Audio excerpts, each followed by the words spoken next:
5 আগস্টের মতোই আবারও রাজপথে স্লোগান উঠেছে এক দফা এক দাবি। তবে এবারের এক দফা আওয়ামী লীগের নিষিদ্ধের দাবিতে।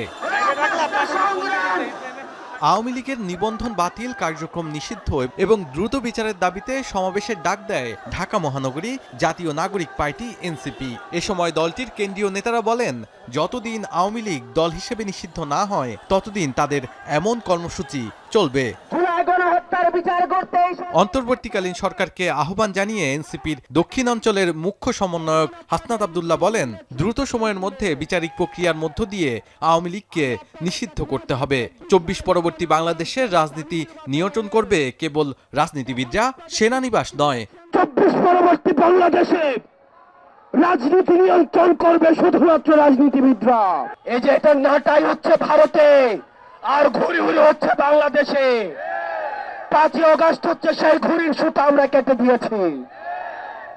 আমরা বলতে চাই, এই ভারতীয় আধিপত্যবাদ এই বাংলাদেশে আর কখনোই ফিরতে দেওয়া হবে না।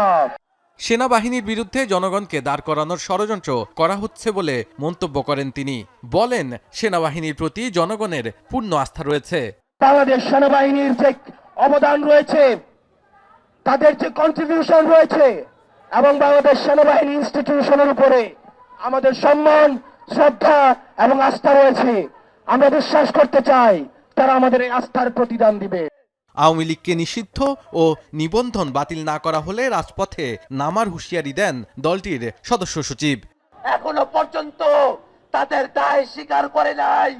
সেই আওয়ামী লীগের পক্ষে যদি বাংলাদেশের কোনো শক্তি, বাংলাদেশের কোনো ব্যক্তি একটু দাঁড়ানোর চেষ্টা করে, বাংলাদেশের ছাত্র জনতা রাজপথে দাঁড়িয়ে, সেটা ব্যক্তি হোক, সেটা কোনো প্রতিষ্ঠান হোক, তার বিরুদ্ধে সর্বাত্মক প্রতিরোধ গড়ে তুলবে।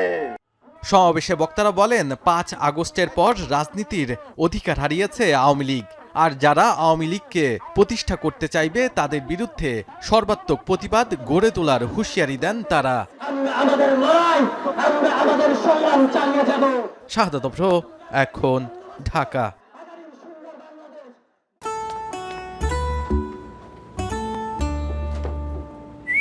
এই ঈদে জুয়েলারি ক্লোদিং এ বিকাশ পেমেন্টে ডিসকাউন্ট।